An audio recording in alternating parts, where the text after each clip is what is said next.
Well, boys, looks like you started the fun without me. You're all sick. Every last one of you. We're going to need a bigger gun. What's the matter?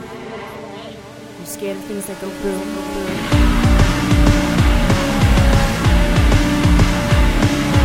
Give me one goddamn reason why I shouldn't blow your goddamn brains all over that goddamn wall. My name is Eric. Joining me, besides the lovely bunch of women in the films, is Michael Kester. Hello. On this glorious evening of Double Feature. Yeah. This is one of those kind of stay up late nights. It is. It's super late. You know, you wait till everybody in your house or your apartment is sleeping. Maybe you wind down for the last, 3 to 8 hours of the day watching the first film. And then once everybody's asleep, you watch the second film. So what are those two movies? We're doing Girl Interrupted and Reform School Girls. It's kind of let's say an all-night girl slumberathon of double features. Girl Night Slumber Party. You let the insane girls wear you down, and then you continue to party with the Reform School Girls. I think that's kind of the setup. Sanity questionable. It's safe to say they're all pretty fucking insane. Yeah. Maybe more sane people in the first movie, actually. But we're going to tell you who's insane and who's not insane. That's right.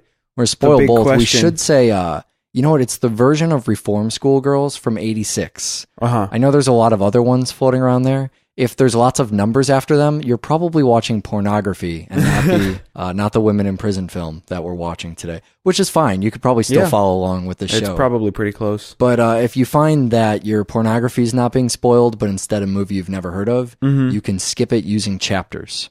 The chapters are embedded in the feed, so we're going to start with Girl Interrupted, and then we're going to move to Reform School Girls. Right. One other thing I should mention is that, so we paired this up. We wanted to just talk about, systems of reformation and all women double features. And sometimes you really try and match the temperature of a feature, try and get two movies that go together in accordance to a lot of different things, pacing, mood, what have you. And other times, if the first movie is a brooding drama over 2 hours long in length, perhaps, you go with something like Reform School Girls at the end. So maybe not a double feature party you want to have. Yeah, probably not basement. so much. So we'll start in the 60s. Okay. With Girl Interrupted. Right. I guess it's the late 60s. Right? Well, That it starts. right. I guess it is the late 60s, probably around 67 or 68. And it's dealing with what I once described, I think during the Attic expeditions, as something I had a strange fascination with. Which is Seth the crazy. I love the crazy. Sorry. It was actually Seth Green in that movie, who was batshit insane. And some of the other people in there who were crazy as well. And now we have this complete cast of crazies. Yep. So a couple people in the movie that we need to talk about. First, there's Jeffrey Tambor, who's from Arrested Development. Yes. And Jared Leto, who's from 30 Seconds to Mars. Right. We saw him when we did Lord of War. And also Fight Club. All right. He was the Blondie in Fight Club. Not to be confused with Blondie from Spun. Right. Which has Brittany Murphy, who's also in this movie. Holy crap. I'm playing some kind of weird Kevin Bacon game using name association. I don't think that's how that works. Kevin Bacon, a person who's, never been in double feature? Never once been on double feature. Was he in one of the slasher franchises? He's in the first Friday the 13th. Why are we talking about Kevin Bacon? We'll get to Friday the 13th Cook today. your Kevin Bacon at 6 degrees. So we have Angela Bettis, who plays Janet. Who we saw in May. Yeah, and who we don't see enough. Not nearly enough. Poor fucking Angela Bettis will never get the credit she deserves.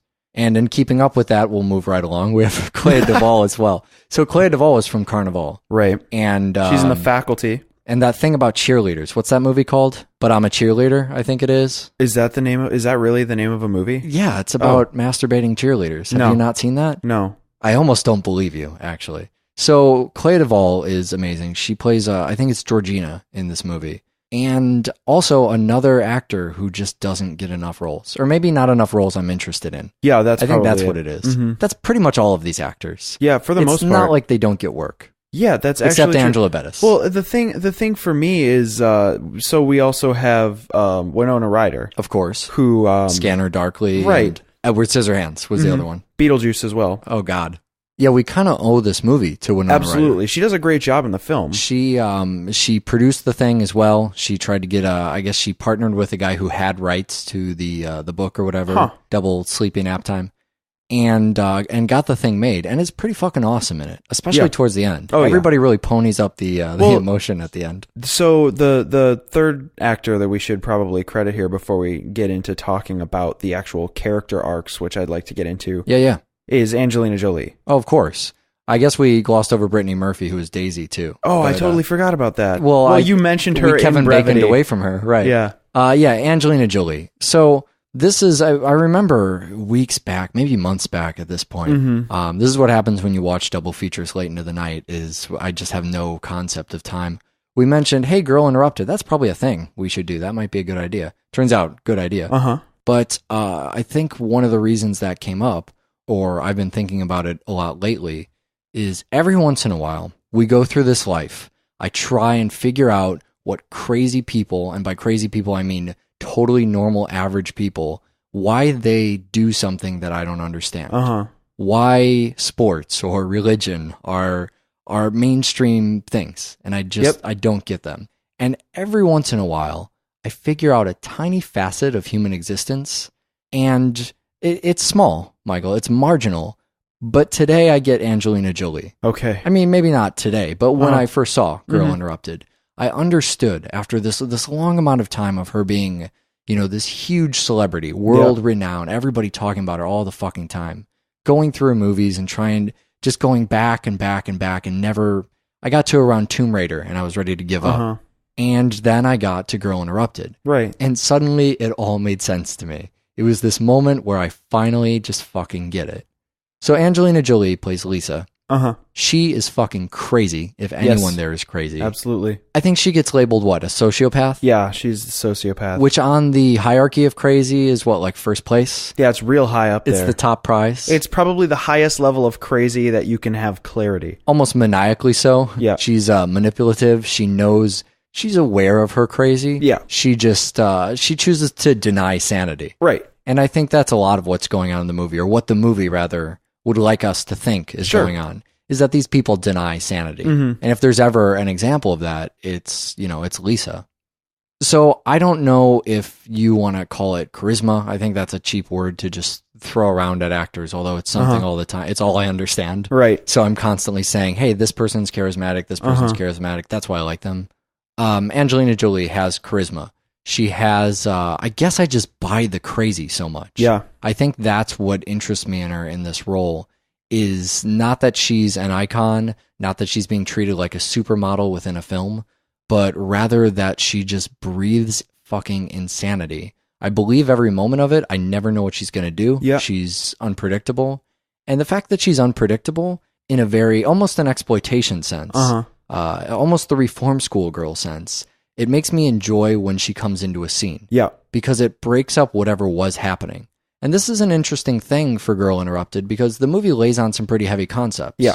We can talk a lot of big picture things, big picture ideas, especially, a movie about Reformation in the 60s. Right. Dealing with the culture of the 60s. So sometimes we might get bogged down in what does the movie mean? What is the movie purporting about soft sciences? That type of thing. These deep emotional character arcs. And then Angelina Jolie comes in right about when we're getting a handle on what the fuck is going on, and just stirs shit up. Yeah. She just makes everybody, she brings out the crazy in other people. Sure. I always feel like I think my only problem with her role, and it's totally intentional, so this is more of a credit than anything. Right. But I just always feel like she's detracting from some of the other characters in the room, but that's her role, is to be. You mean from their growth or from who they are? From their part, from who their they are, moment to shine. Just from their kind of another chance for them to be exposed as another layer of their being, because she comes into a room and she has to be the focus, and not as an actor, as a character. Right. Right. And that's a lot. I mean, that's a lot of the premise of the film, is that she is this gravitational force that just kind of sucks up attention and all this thought. And I mean, she's the driving force behind the majority of Winona Ryder's descent into insanity. Well, and for the longest time in my life, I've been interested in these crazy people. Crazy women especially. I think there's just a layer of not understanding, even more so than somebody I might identify with a little bit more for being male. Right. Which may or may not be the case. I don't know. But I consider myself a pretty rational, sane person, although I've had crazy moments surely in my life, as a lot of people have. And I think that's part of what the movie gets to is, what's crazy and what's just taboo, or if there's a difference between those two things. And so, although I consider myself rational and most of the people I know are rational, and the older I get, the less insane people I have in my life, the crazy ones just fucking make for so much more interesting stories. Yeah, that's true. And for you to question things you might not have even, your grip on reality is so firm or so well held. And then one of these people comes in and they question things that you just consider totally okay. You take for granted. Yeah, they start making you question maybe even your own ability to question things. Yeah. Now, if we're following around Susanna, she gets herself into this boarding school or what have you. What would you call this place? Let's call it an asylum. That makes me more interested it's in like the situation. A minimum security women's asylum, I guess. Sure. Not a women's correctional facility, but a women's asylum. And it's always more exploitative when you put the term women in the thing you're describing. She gets in here basically partially because her parents suck. Mm-hmm. They do make a point of really pointing out that she got herself here. She signed herself in. Yeah. And she, of course, then can't sign herself out. That whole system is kind of nutty to me, especially when you get in the private sector, because what if the money runs out? You have to pay for that. But her parents, we see the thing early on where they're worried she'll embarrass them in the party by the clothes she's wearing. Mm-hmm. They don't even want to drop her off, which is really awful. Oh, yeah. That they can't even, they just want to detach themselves. They want the problem to be out of their hands. Well, they don't want to be associated with having fucked up, essentially. Exactly. And one of the last moments you even see them, you see probably what's the most traumatic experience for them. Not even, their daughter going away, possibly forever for reform. But when they check back in and when they find out that this thing she has, this bipolar disorder, multiple personality, soft science, whatever, that it might be hereditary, then they lose it. Right. So I think the film's giving us a lot of information about her parents, even though we barely see them, about why they sort of put her there, about what they think. They seem to have these fears about themselves, even in the brevity and in the small moments we see them. The actual crazy that we get is a pretty large variety. Yeah. So we talked about the Lisa crazy. Sure. We talked about ruining things for other people, self-destructive nature. I guess that's part of it too. Sure. Susanna's crazy seems to be more questioning whether she's crazy or not. Yeah, her crazy is kind of this weird meta insanity. Sure. Where her insanity stems from whether or not she's insane. Sure, right. And then we have some more, I guess, standard versions of insanity, which would probably fall under Janet, who is anorexic or bulimic. Probably anorexic, right? Okay. Cynthia, who's a lesbian. Mm-hmm. That's clearly nuts. Madness of all types. In its highest form, sir.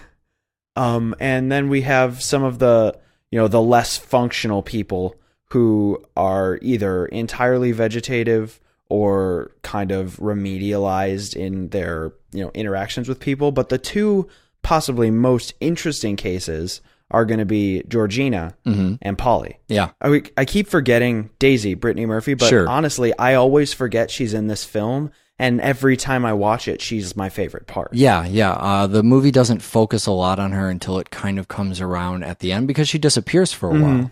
She vanishes because she's okay, maybe. Yeah. She's got an eating chicken. Yeah, and we'll come back to Daisy because her fucked up is all sorts of fucked up. It's all sorts of interesting fucked up. Many symptoms of the problem there. But if you look at someone like Polly, who, Polly might be in maybe a bit of a childlike state. She obviously... Allegedly. Toward the end of the film, that kind of gets called out as possibly being bullshit. It makes you question, the level of even other people's symptoms. And their interpretation of what she's talking about. Polly's really nice because she has a burn. That seems to be the extent of, they make us believe that there might be something deeper there. But then once the curtain gets pulled back, it looks like it might be that. Do you get the impression that it's that simple? Yeah, it could be. It's just, it's something like, I think the kind of insanity fits in there that it's become such an obsession that she has to be nice all the time. And she never detaches herself from, I guess, compensating for the burn on her face. So a therapist might call that an emotional scar as well as a physical one. I would never, I don't know. And then you have Georgina's problem, which is that she tells lots of lies. Yeah, she's a pathological liar, which... Clearly a huge disorder that needs to be dealt with institutionally. Well, a lot of these disorders, again, Daisy aside, are kind of touched. So we're dealing with it in the 60s, which is before the advent of ADD. Right. Which, I mean, still lumps into this category, where a lot of these things, taking lesbianism as a shining example, not insanity. Telling lies is not being crazy. I mean, these are, back in the 60s, there were probably different interpretations of, social norms. And so if you were not conforming to a social normalcy, then you would just be lumped in with probably being crazy. So telling too many lies, whereas now people I'm sure there are more people that lie more. You think so? Outside. Now? Well, there's definitely more, outside of the institution. Yeah. Yeah, because everybody else has their own problems they need to deal with. I thought you were trying to tell me that there's more people who lie today than in the 60s. Oh, no. I'm saying that... Which is probably true because there's more people today. Right, but I'm just saying that I think fewer liars are institutionalized is probably the best way to put it. Well, this gets into a broader theme. It's kind of an interesting theme because it's something the movie really hits home, but at the same time, probably because the movie's as long as it is, it covers as many things as it does, it seems a little bit more subtle. They don't talk about it time-wise very much, but you see examples of it throughout, and that is, I guess, this kind of, we're thinking back to the 60s, let's call it nonconformity, this sort of idea of doing something taboo or getting away from the norms, just living outside of the standard idea of what life should be like, especially for women. And then, that versus what is complete insanity. So how do you know when someone is maybe just has a little bit different lifestyle? How do you know when they're insane? And that starts to get into a really philosophical question that you could ask even today. It's easier to look back at the 60s and go, oh, lesbians, they were insane, haha, and laugh at that. And then today, with our enlightened times, say, well, clearly all lesbians aren't by default insane because they like other women. Sure. But then, you can get into more complicated problems and say, I guess what I'm saying is I believe there is a level of insanity. But I think most of the things that lead up to that ultimate needs to be institutionalized insanity are kind of bullshit. Or at least after seeing a movie like this, it's hard to disagree with that. I mean, look at Susanna's case. She wants to be a writer. That's basically why she's institutionalized. We have the, lesbians being unorthodox and that being nuts. But she's then sitting in a room and her only real crime seems to be that, one, she wants to be a writer, and two, she doesn't realize that makes her a crazy person. Right.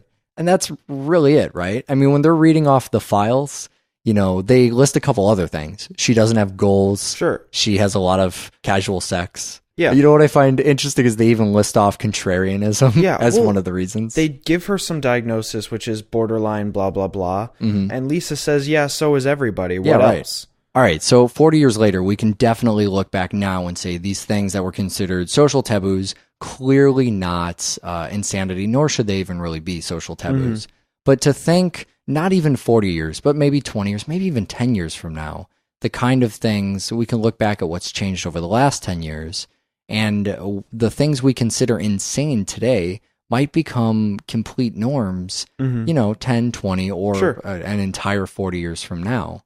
I mean, if we really look at that era, we've talked about the 70s so much on the show, and even the 60s and stuff like Easy Rider. If we look back at her, her psychiatric chart today, and I think that's part of the great thing looking at a memoir from the 60s, looking at a movie set in the 60s, is that we can say, all right, no goals, casual sex. Didn't that basically define that era? Yeah, I mean, really don't we did. now think about at least counterculture as that? But it didn't define the institution of that era. That era was defined by the counterculture. Right, that's true, and that explains why they treat them the way they do, but it just makes them an even bigger laughingstock now. I also think one of the offshoots of that, it really points out the hypocrisy in the sexual expectations of women versus men, particularly in that era, in that decade or the decades that followed. But I think a lot of that still stands now. They only make a point of pulling that aside once. And, Winona Ryder's character basically says, if it were a guy, what would be, the expectation there? And this is the really the only thing I have to say about soft sciences versus regular science.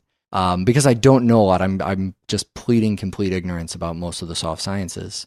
If that were actual science with that, let's just say that particular person, because I don't want to say all soft sciences do this. I don't know anything about soft sciences, but you might take a case like that and actually address the issue rather than asking more fucking learn about yourself through it seems bullshit a lot questioning. You know? It seems a lot like it's trying to guide them to find the answer than it is like to find it for themselves than it is trying to be an aid in both coming to the, two people looking for the same answer as opposed to leading one person down a certain path. Sure, which is maybe why I don't like the term science for that.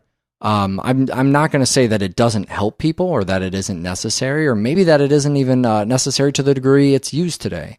But rather, the job is not to set up a hypothesis there. Right. The job is not for them both to, as you say, get to the bottom of a mystery. The job is one person thinks they know the answer, and by asking patronizing fucking questions, hope to convince the other person of their point of view. Mm-hmm. That seems like psychological warfare to me, not science. Speaking of psychological warfare, you remember when we did JCVD and Bronson? Oh, yeah. Oh, how could you forget? I remember one of the things we talked about is the prison system and not knowing. And while we're going over a bulleted, a checklist of the things we don't know, I'm going to go ahead and say prison system, still have no idea. Yeah. Probably even less information I have now than I did back then. That's probably true. But another heavy theme would be reformation via, I guess, institutionalization. If institutionalizing someone, putting them in a home for crazies, if that's actually going to help reform them. So the question then becomes, does being with crazies make you crazier? Yeah. And I think the film clearly draws a line somewhere on that point. Yeah. But it also brings Don't you usually draw a point on the line? Isn't that typically how that works? But it also brings up a counterpoint on the same line, that is to say that it's possible that she actually is creating her own problem, right? And that it's entirely not fostered by the surroundings.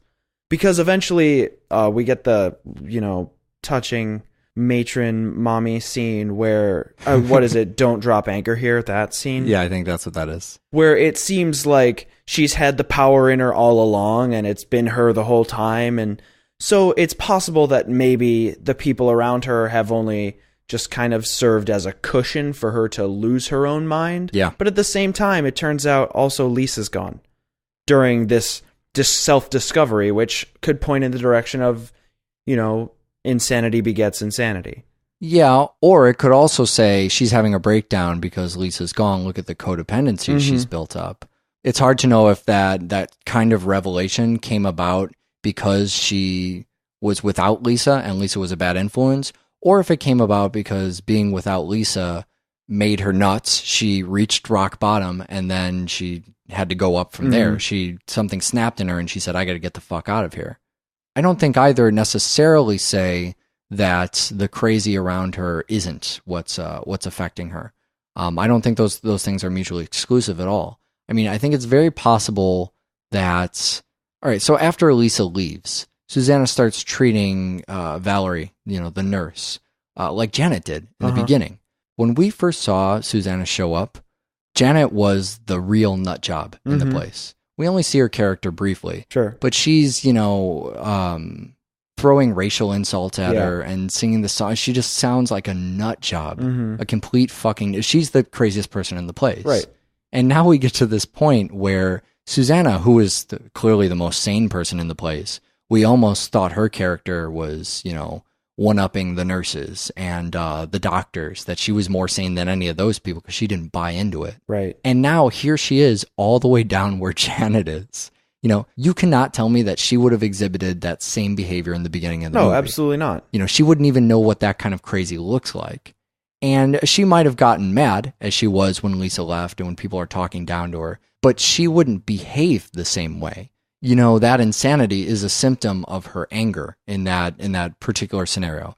She's in that bathtub and she's just going nuts. And she's not actually losing her mind, her grip on reality. She doesn't, in my unprofessional opinion, need to be medicated or anything extreme like that. Right. But she's just angry. And the form that's manifesting itself in happens to be talking like a nut job. And so now she looks like a nut job does in the same way that Janet looks like a nut job does. And as we're walking by these people and they're exhibiting crazy behaviors, I'm kind of asking myself, are they all just behaving the way their peer set behaves? Right. I mean, isn't that kind of what you do in life? Sure, I guess, yeah, that makes sense. It's absolutely the way things work in just about any other scenario. I mean, that's how you learn for, like, say, a job. Yeah. An office job, for example. You go into an office job and you behave the way everyone else behaves because they have seniority. They know the ropes. They've been there. They know how things work. They have an idea. You're adapting to your environment, too. And so I think until the day you die, you're constantly learning and making progress as a person. And part of that progress is to mimic your peers. And so it kind of raises this question that, of course, we don't have hard evidence here. We're just examining what a movie has to add to the collective knowledge, or I guess better stated, the collective conversation about that. But the piece it's adding definitely seems to be suggesting hanging around with the crazies makes you look like a fucking crazy. Yeah. Which gets us back to the great Brittany Murphy. Right. So Daisy seems a lot more sane in the house. Sure. Well, when she's put in a different element. You brought up the refrigerator. Yeah. So let's look at the behavior between the two. When she's in the institution, she's storing a bunch of chickens under her bed. She looks like the most fucking insane person there. She's not taking showers. The whole thing is just fucking mad. When she gets a house, her leftover chickens are just kind of stored in the refrigerator, which is a little nutty, but not really that nutty. I mean, probably all that's sitting in my refrigerator right now is mustard and Mountain Dew. Now, if I had a bunch of that hiding under my bed, I would look like a crazy person. But since it's in my refrigerator, it's in its own compartment, put away over there where people would have to go looking for it. Yeah, it's in the place where food goes. Now it's sane. You know, she's self-destructive, and so that might put her in the realm of insane. But she's also asking about money, about a safety net. The cutting seems more like the actual problem there, not the symptom. She's not cutting because she's a nut job. She's still doing some crazy stuff, but she appears more normal. Sure. And so she's gone from an insane person who cuts because she's insane and stores food because she's insane. And now she's just a little bit off and she cuts, and that's the actual problem. Right. She's not cutting because she's insane. She just happens to be cutting, and that's not an okay thing to do. Right. Well, I mean, eventually it kind of comes out that perhaps the insanity lies in the fact that she enjoys getting fucked by her dad. Sure. Which, I mean, that's an absolute subjective point. She gets accused of that. Nobody ever says whether or not that's the case. And, I mean, I can see, yeah, that's a form of insanity, but it's not... It's a different kind. That's the kind that she has been born and raised into. Yeah, I guess I don't so much want to make the point that she's not insane. Right. I don't want to come off like I'm saying that. I just think it's interesting how once we get her in the house, how it's in a different wrapping. Sure. And suddenly it doesn't look nearly as bad. Absolutely. More so than that revealing how not bad it is for her, because it's still bad. She's cutting herself, and eventually she kills herself, right? So, I mean, that's, if there's a fucking definition of insane, I think killing yourself is the point where someone needs some intervention, right? Right about before that point. But it does make you think about all these people who live in that lifestyle, who have a nice house, and who have their chickens stored in the refrigerator that you don't even question. And if those people can get away with crazy stuff, like cutting themselves, how normal must those people look if they want to be a writer or a lesbian? Right. Is this feeling a little heavy to you? Yeah, I mean, we're talking about reform, and my mind is only going in one place at this point. It's the theme song, isn't it? Yeah, it is. So the theme song is really the best way to start Reform Schoolgirls. Sure. After you've been pondering the thought-provoking questions of a movie like Girl Interrupted, Reform Schoolgirls starts out in the hardest 80s that it could start in, with a titular theme song. Sure. I don't know how many of these we've had on the show. Shaft, I suppose. Sure. And that might be it. Hard Rock Zombies, did that have a titular theme song? I don't think it did. So we're really doing something pretty different here. I think Big Trouble in Little China had one. Oh yeah, that might be true too. Maybe they're all in the 80s, aside from Shaft. So we get this title, and we get the change in mood. ASA fucking P. I cannot believe how quickly we go from one tone to a completely different one. I think the moment we do that, it's probably the moment we turn the movie on. But Also, when you get that freeze frame, Where right Reform after School Girls wipes across the screen. Now we're doing the exploitation. Now we're venturing into, let's say, women in prison territory. Sure. So you say women in prison territory. Yeah. And that's an important distinction because we already covered the Big Cannibal Birdcage. Holocaust and the Big Birdcage, right.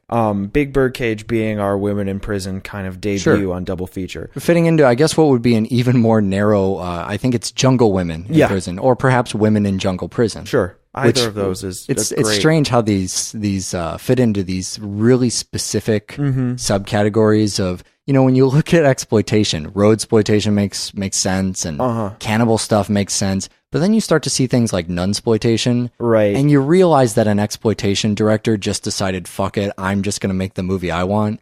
By the time you get to women in jungle prison, it's just one dude. One dude came up with that genre and said, this is a genre now because I'm going to make 8 movies and put them in that. That's true. So you don't think this is really women in prison, then? No, I think that it's definitely seen women in prison movies. I know it's based on a women in prison ideal. Right. And you have women who are locked up together and things get hot and thongy, and it's all women. The whole film. It's following some of our conventions of women in prison films. But I think that the 80s sucks all of the women in prisonness out of it. Right. There's a little too much punk rock to be a women in prison film. There's I wouldn't say too much punk rock.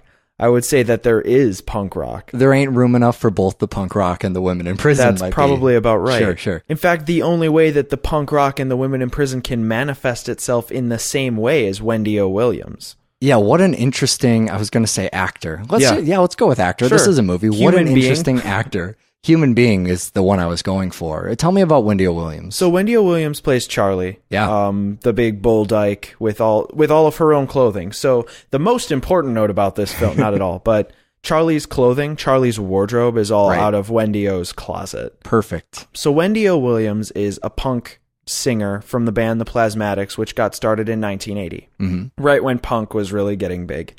I guess becoming mainstream at that point, or really mainstream. Yeah. She's all about female empowerment.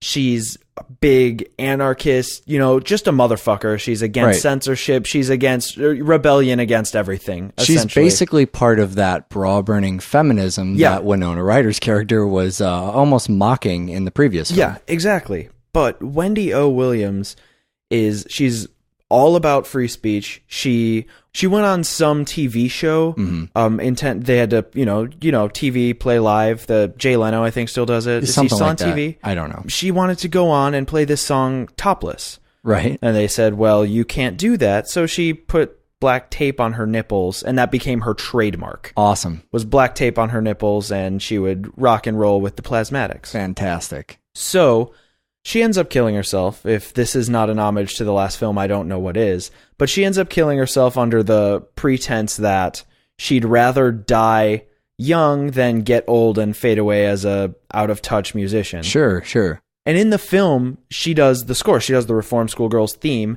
She also does 3 other songs. And apparently the people who made the film heard her first solo record after the Plasmatics split up in 83 or 84 and decided this right here needs to be in what's going on in here. Sure. And I honestly believe that Charlie, Wendy O. Williams, is possibly my favorite part of the film. Yeah, without her, it is women in prison. It's just doing the conventions. So I've seen it called a satire of women in prison films, and I think the reason for that is having those rock elements to it, especially the music. I say especially the music, but especially the Wendy O. Williams. Let's just say that, right? I think a lot of the satire element comes from the matron, Edna, who's played by Pat Ast, right, who in real life wouldn't even walk on the ground if it was too soft. Sure. But in the film, she is the 80s joke that the 70s were missing in women in prison films.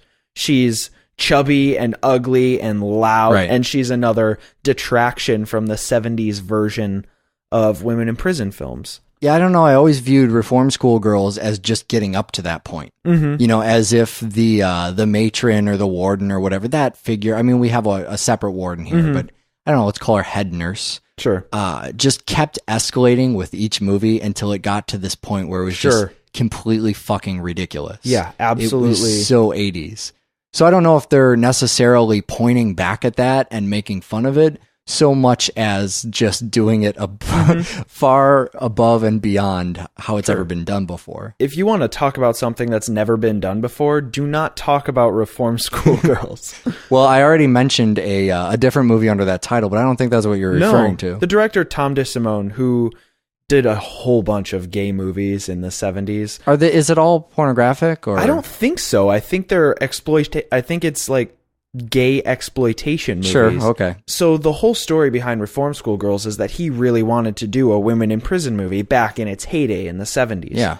And he tried, and he felt like the film fell flat. Aw. So he tried again. He didn't remake the first film. Sure. He just basically recycled the plot, and it fell flat a second time. So he said, "Oh fuck it, we'll just do it again. Yeah, we'll do another one." And that didn't work either. Right. So instead, it's now the 80s. He's done a bunch of other gay exploitation movies under the pseudonym Lancer Brooks. We have to find out if this is exploitation or pornography. Right. I'm interested. Somebody send us an email. Yeah, Lancer Brooks and its infinite subtlety. Oh, great.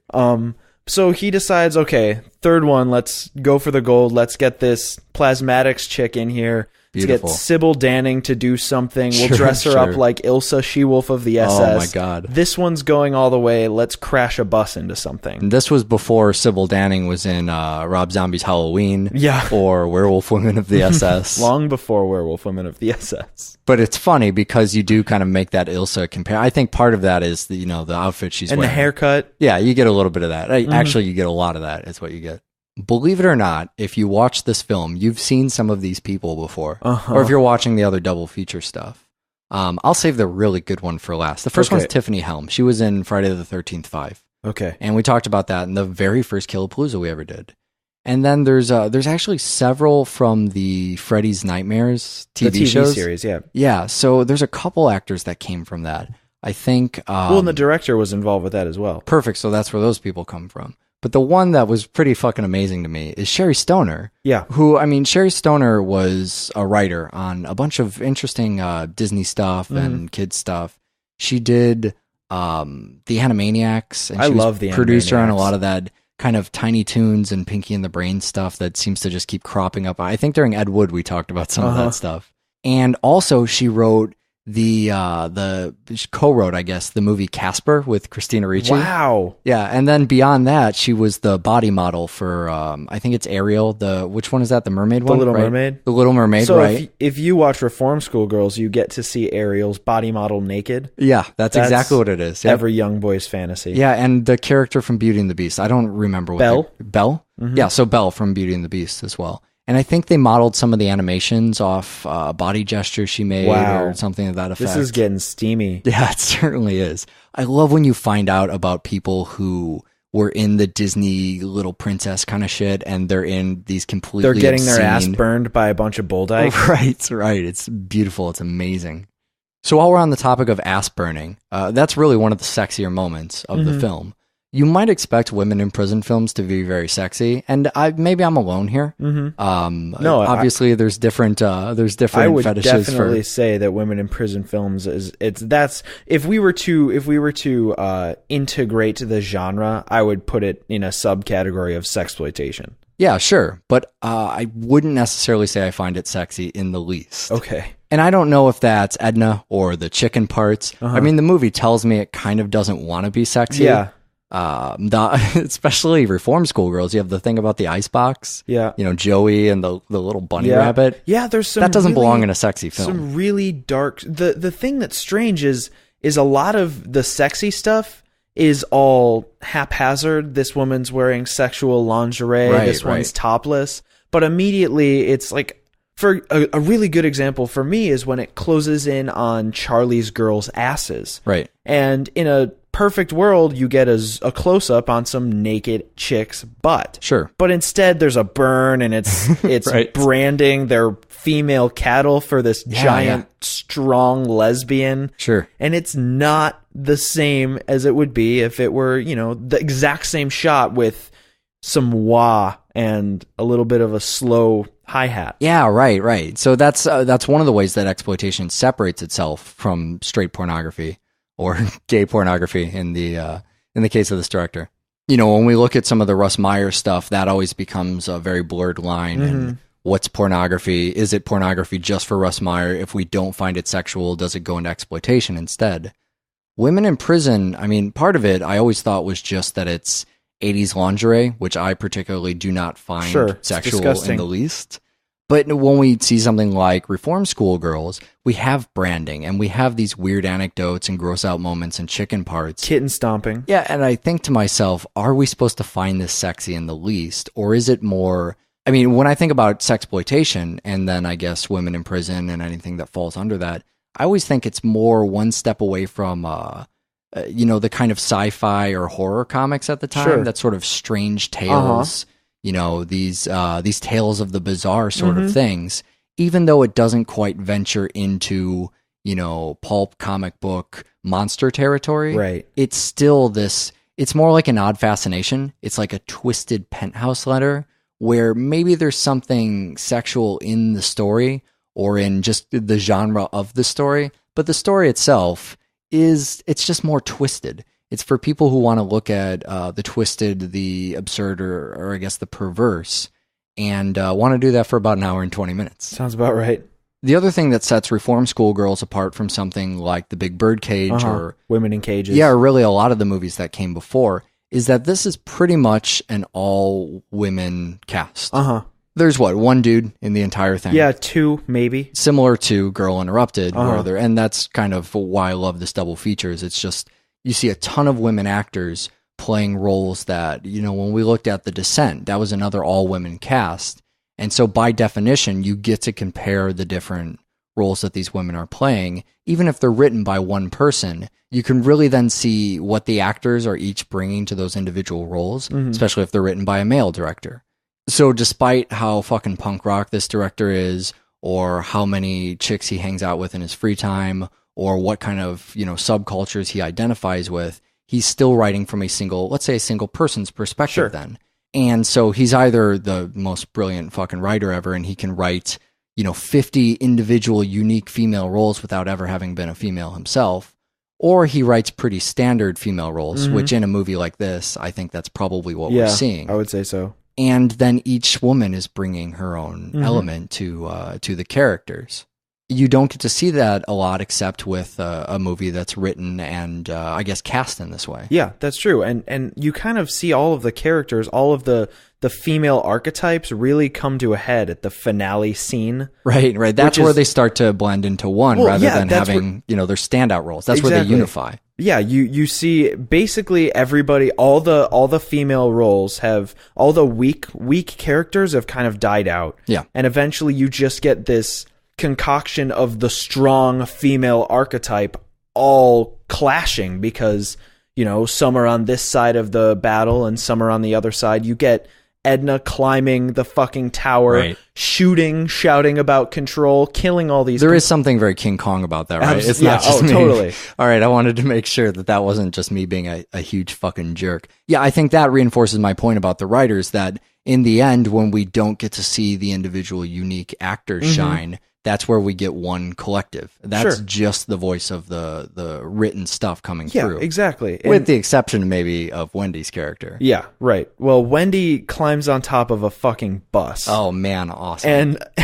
somehow gets it to drive forward. I'm not going to question it because of how fucking cool it looks. Yeah.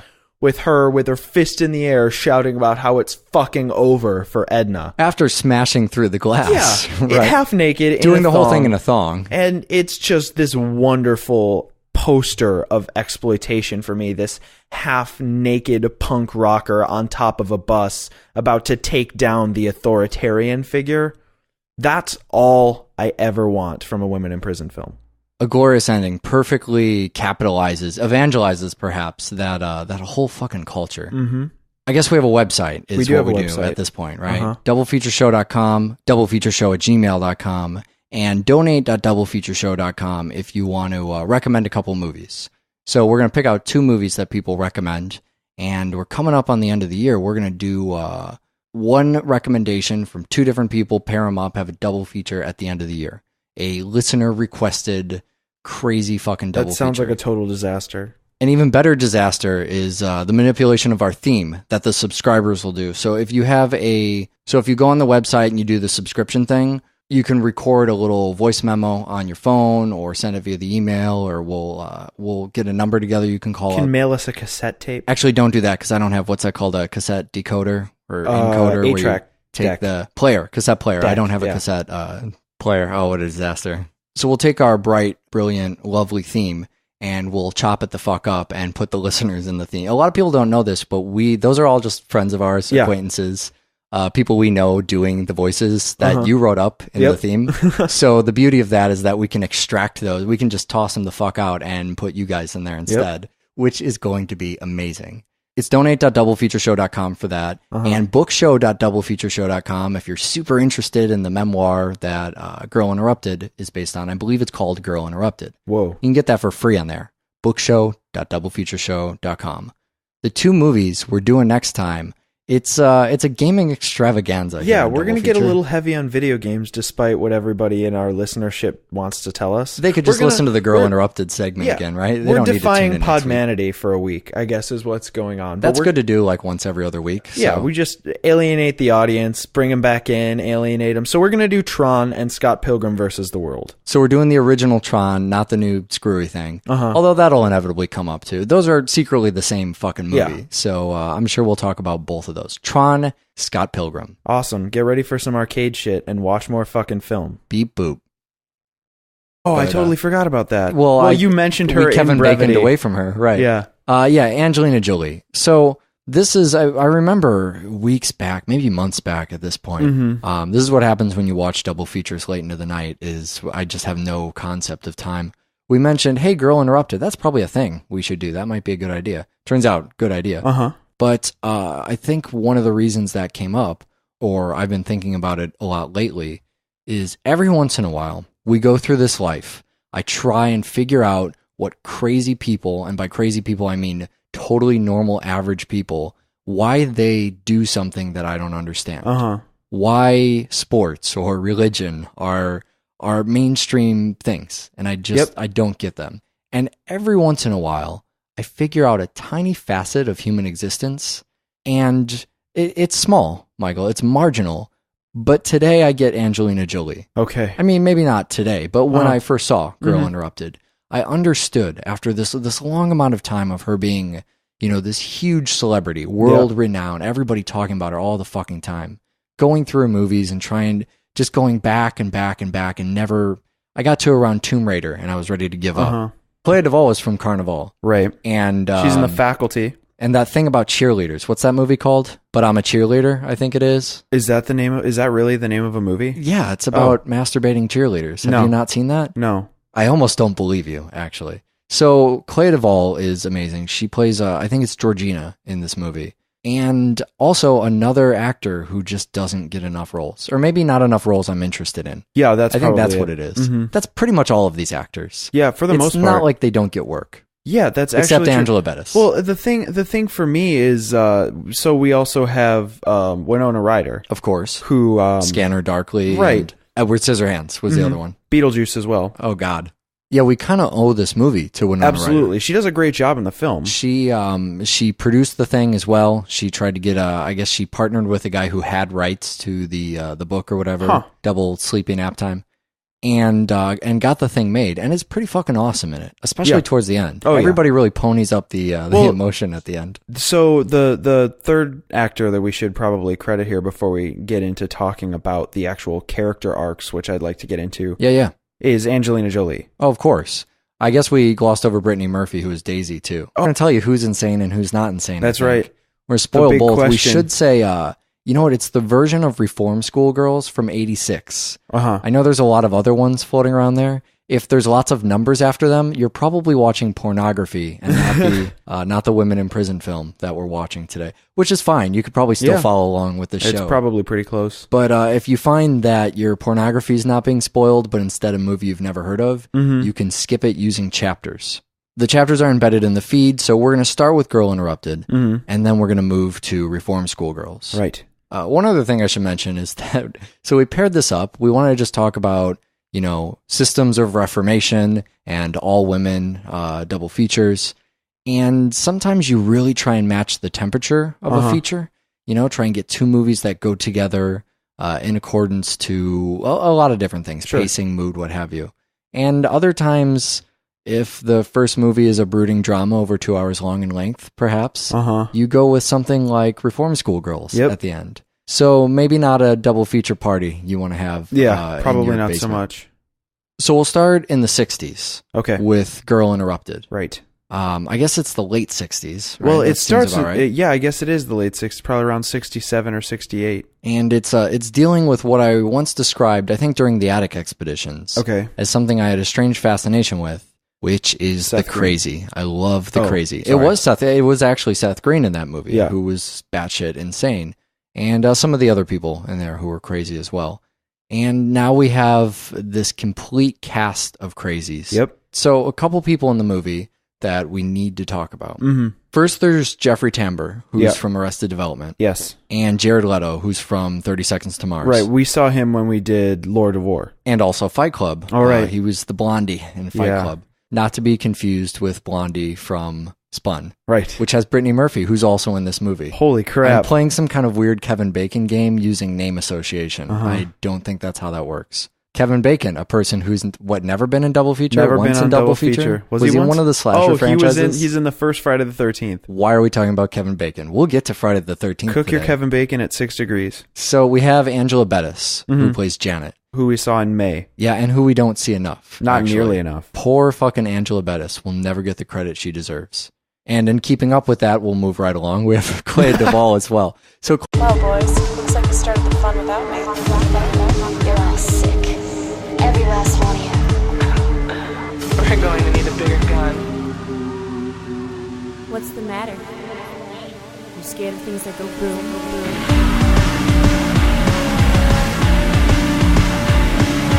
Give me one goddamn reason why I shouldn't blow your goddamn brains all over that goddamn wall. my name is Eric. Joining me, besides the lovely bunch of women in the films, is Michael Kester. Hello. On this glorious evening of double feature. Yeah. This is one of those kind of stay up late nights. It is. It's super late. You know, you wait till everybody in your house or your apartment is sleeping. Maybe you wind down for the last, 3 to 8 hours of the day watching the first film. And then once everybody's asleep, you watch the second film. So what are those two movies? We're doing Girl Interrupted and Reform School Girls. It's kind of let's say an all-night girl slumberathon of double features. Girl Night Slumber Party. You let the insane girls wear you down, and then you continue to party with the Reform School Girls. I think that's kind of the setup. Sanity questionable. It's safe to say they're all pretty fucking insane. Yeah. Maybe more sane people in the first movie, actually. But we're going to spoil...